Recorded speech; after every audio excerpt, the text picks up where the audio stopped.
Hey guys, welcome back to today's video. Today is Sunday, August 15th, 2021, and today we're going to be talking about these 4 Senate Republicans that have yet to announce whether or not they are going to be running for re-election across their states. Major Republicans in pretty notable seats that are just reluctant to make this announcement that they are going to be facing a potential primary challenger or not, but will be going into their primaries from now in less than a year and still have not told the voters which way they have decided. And I think that this ultimately puts the Republican Party at an increased disadvantage. As said here, one of the campaign chiefs for the Democrats saying that delay usually puts you at a disadvantage, and in congressional races, that is absolutely true.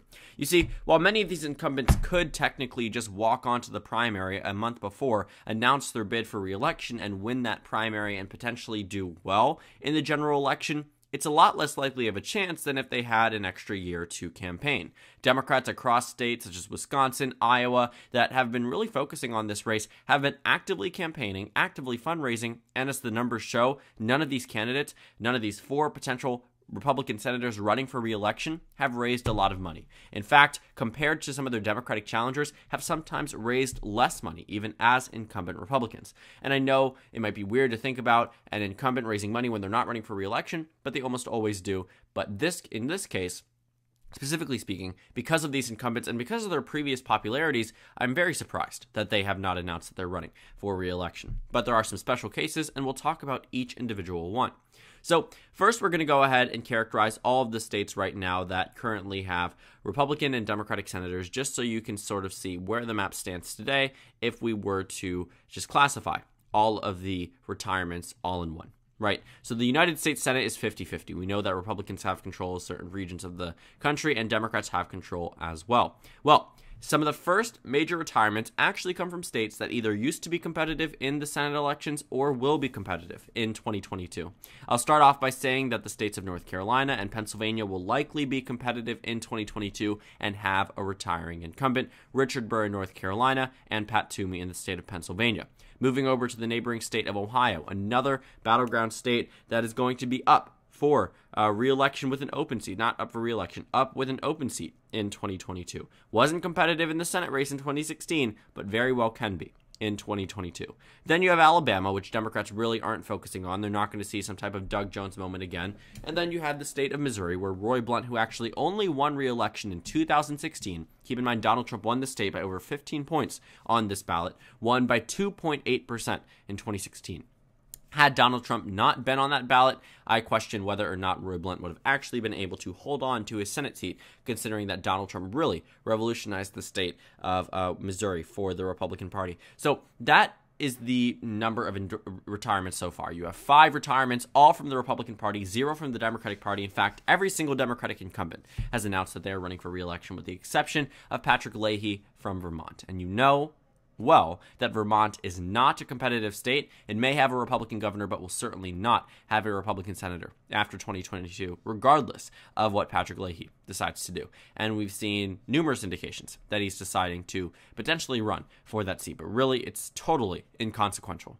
But when you have 5 Republican retirements so far, you would want to prevent even more. But as the article from Politico suggests, there are 4 Republicans who have yet to announce. I mean, I have made videos probably about these senators once a month, talking about how I'm expecting them to try to announce sometime in the future, or that because of the sense of urgency for the 2022 midterms, that they need to announce sometime in the future. For whatever reason, they just simply aren't doing it. These 4 Republicans are Ron Johnson from the state of Wisconsin, John Thune from the state of South Dakota. So before this video gets started, I know I just jump cut it over to the United States Senate election in South Dakota. I want to say that amongst these 4 senators is discussed that John Thune is one of the senators who has not announced that they are running for re-election. Now, John Thune has said locally in South Dakota that he is deciding to run for re-election in 2022. However, he has not formally announced his campaign. In fact, says that he expects to make an announcement later on this year or next year. So that's why he's considered part of this. It says that he's declared on the Wikipedia page and a number of other sources will tell you that he has declared, but he has not officially announced his candidacy, just responded to the local press saying that he plans to run for re-election, but still needs to make that formal endorsement, which is why he's being discussed. And there's a lot of discussion about whether or not he could be primaried by a Donald Trump challenger. So that's just a little bit of a clarification. If you're from South Dakota, I apologize. Probably is a little confusing to see this, but looking at what he has officially said, he has not officially announced his bid for candidacy for re-election from the United States Senate. So just wanted to clarify that. You have Chuck Grassley from the state of Iowa. And then you have the final senator who is yet to announce, and I know this might be surprising, Lisa Murkowski from the state of Alaska, who is largely expected to be challenged by President Trump and has made notable claims against Donald Trump and his interest in the Alaska Senate race, but still herself has not yet confirmed or denied that she will be running for re-election. Maybe she's just testing the waters for right now and might actually not be running, but many people widely expect her to run. There's no real reason as to why she wouldn't run unless she believes that she actually will lose to Donald Trump, but she's been lucky in every election so far. But you can see here how these 4 additional Republican retirements puts the GOP at a very vulnerable position. Right now, Democrats have 50 seats where they have incumbents running, assuming Leahy decides to run, 49 if not, still an 8-seat advantage over the GOP, whereas the Republicans simply have 41. At the best case, 45, because 5 have already said that they are retiring, which puts Democrats at a 5-seat advantage in terms of safe seats with incumbents versus open seats and the rest of the incumbents and senators from the Republican Party. But 50 to 41 would absolutely obliterate the GOP in 2022 in the Senate elections. Not enough to say that Democrats would obviously win 59 to 41 or 55 to 45, but a 53 to 47 Senate might not be super difficult to see after a map such as this if the years start to get better for Democrats in 2022. In the worst case for Democrats on this map, maybe lose the Senate majority by 1, maybe win an extra seat by 1. 9 retirements would effectively mean that the Republican Party needs to funnel money into these primaries.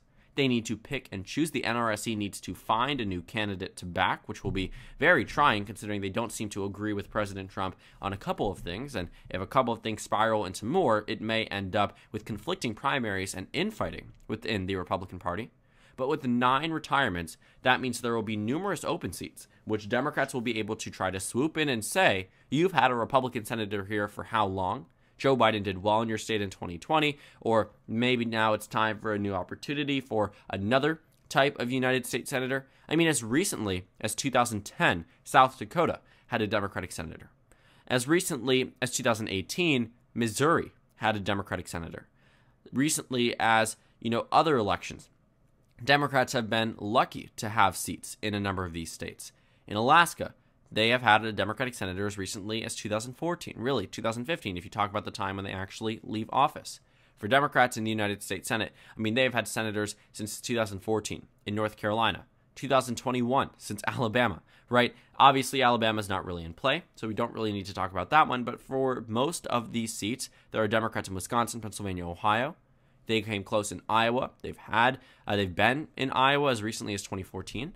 There have been Democrats in Missouri, South Dakota, Alaska, all within the past decade, which is quite fascinating to think about that every single one of these 9 seats that potentially could be up for retirements have had a Democrat in the United States Senate over the past 10 years. But it also just points out why this is so detrimental for the Democratic Party. Because if you're looking at Senate elections, you need to announce that you are running to just get that advantage. As an incumbent, you owe it to your party to run for re-election, or at least tell them a pretty good time ahead of time. Because open races typically yield the most competitive, or at least way more competitive than they normally are. Let's take a look. The 2020 election, which is not the same as 2018 by any regard, but I want to point out the first state, the state of Tennessee. Bill Hagerty, in an open race, won with 62% of the vote. Now, it was an open race, and I will say that, this was a race that not many people expected this Democratic nominee to win. It was a different style of campaign. All in all, it was just a standard Democrat versus more left-leaning, Republican versus more left-leaning Democrat. And of course, in Tennessee, that left-leaning Democrat didn't perform super well, and ultimately Bill Hagerty was able to win this race. But in 2018, there was another open race that actually yielded some very different results, and it was interesting to see. The open race was much narrower than the presidential election results. I think that when you're talking about a midterm year, an open race has a much more substantial impact than one on the presidential race. You see, the down ballot effect can be perfectly illustrated here, and I understand that Phil Bredesen, as the former governor of the state, would perform better than some other Democrats. But for a Democrat to come within nearly single digits in the state of Tennessee, when Donald Trump was winning by 30 in 2016, is something to point out. Just 2 years later, Phil Bredesen was gaining plenty of votes from Trump supporters. Wow. Just interesting to see, to be completely honest about it. Looking at Tennessee in 2018 versus 2020, the open race had a much different result. And I understand the Democratic nominees were different, but you can't deny the impact of Donald Trump being on the ballot in 2020. Now that we're entering into 2022, we could potentially see some narrowed up races because there is no Republican on the ballot. If voters are in that predicament where they aren't voting at the top of the ticket, and the top of the ticket is just a Senate election, they may be inclined to vote for a Democrat if they know that Democrat and approve of them. Otherwise, in a presidential election, they might not. For example, Joe Manchin in West Virginia. Had Joe Manchin's race been held in 2020, he would not have won this race. I don't believe that at all. In Montana, it would have been much harder for Jon Tester to win. Would he have won? I don't know. I couldn't answer that question. In 2018, I expected both, Joe Manchin and Jon Tester to win. If this was 2020, same circumstances, maybe not, right? And in 2016, there were also some open races. Actually, another open race I want to point out is Arizona. Kirsten Sinema defeated Martha McSally when Jeff Flake, the Republican, actually held this seat. So it flipped from red to blue as a result of it being an open seat. Looking at 2016, this is actually the same map as 2022. We'll talk about some of the competitive states and some of the states where it just doesn't make sense for these incumbents not to announce unless they truly weren't running for re-election, which will also be detrimental for the GOP. But you take a look at Indiana. Todd Young defeated Evan Bayh by under 10 points, right? Donald Trump won this state by nearly 20 points over Hillary Clinton. The open race made it very narrow. Moving over to Nevada, Catherine Cortez Masto won by 2.4%. You know who used to hold this seat? Harry Reid. He was the Senate Majority Leader for the Democratic Party, retired in 2016. She had a narrower race because it was an open race. Even if the Senate Majority Leader, the Democratic leader, had previously held this seat, yes, she was able to win, but she did not outperform Hillary Clinton at all. In fact, they both won by 2.4% statewide. And what's also coincidental is that Joe Biden won Nevada by 2.4% in the 2020 election. So looking at 2022, looking at these four Republican incumbents, they have sort of been putting people on the edge about whether or not they're going to run. Ron Johnson saying, it's not helpful for Republicans to pressure him to run and then help the Democratic Party with the Green New Deal, saying he's not happy about where it stands on running for a third term. You asked him 2 months ago, he said that running for a third term is not necessarily what is in his mind right now, which returning home would probably be his best option. Donald Trump has already endorsed Ron Johnson and actively called on him to run. Ron Johnson, a huge proponent of President Trump, if he's not even listening to him, he probably won't be running for United States Senate. But it's not just that. You have John Thune from the state of South Dakota. You don't really understand why he won't be running. I mean, he is the Senate Minority Whip. If you take a look at the electoral history of South Dakota, there is no real reason as to why John Thune wouldn't run, unless he thinks that he will be primaried, because President Trump has promised to primary him in the state of South Dakota. So we're talking about South Dakota with Senator John Thune, who has yet to announce whether or not he's going to actually run. Now, he says he intends to run, but hasn't really put out the formal announcement and started fundraising in the fullest sense. But looking here, amongst those who have declared it, says John Thune, but there haven't really been many notable Trump candidates that could be out here trying to challenge John Thune in this Senate race.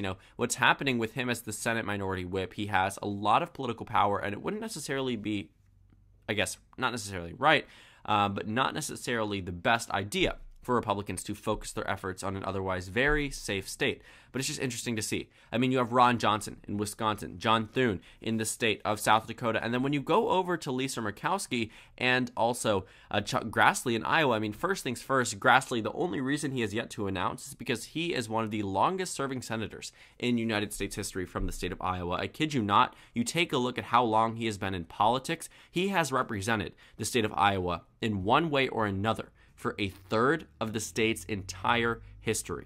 A third of the state's entire history, Chuck Grassley has been involved in Iowa politics one way or another. So for him to announce another term, he would leave office around 93. That would be very old for a United States Senator. That is not something that many Republicans are willing to take a risk about. Because while, of course, never would we ever talk about an unfortunate thing happening in office, there have been times where Republicans have chosen to retire, Democrats as well, because of a health check, because they have found out from their doctors that they should not be serving any longer. In fact, it happened. In 2019, Johnny Isakson, after winning the Senate race, this exact Senate race in 2016, decided to retire. Well, guess what? A Democrat holds this seat now because it was forced to be an election in 2020. That's what Republicans might be trying to avoid in the state of Iowa. That's what Chuck Grassley might be trying to avoid. And then you have Lisa Murkowski, who has been very lucky to win her re-election bids in the past because of plurality victories. Now will be forced to win by a majority or lose, being in the minority. Because of ranked choice voting, one candidate has to get above 50%. She has won every single election with less than 50%. So that puts her in a difficult predicament, but also allows Democrats to vote for her in one way or another, which I also find to be quite interesting to say the least. So with these 4 Republicans that have yet to make major announcements or announce that they are officially running for re-election, just puts the GOP in a very unfortunate position.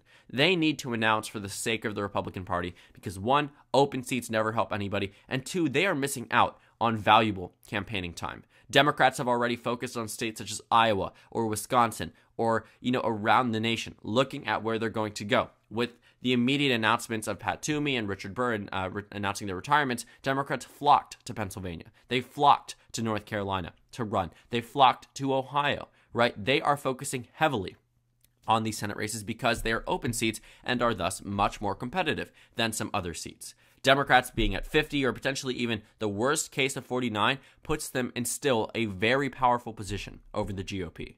These 4 senators are not doing the Republican Party any favors by holding off on announcing their candidacies because they truly matter for the GOP. Incumbency is a very big factor, in fact, the biggest factor in congressional elections, and the GOP cannot afford to allow these senators to keep pushing them on and on and on and allow them to wait in speculation as Democrats are ramping up their efforts against the GOP ahead of 2022.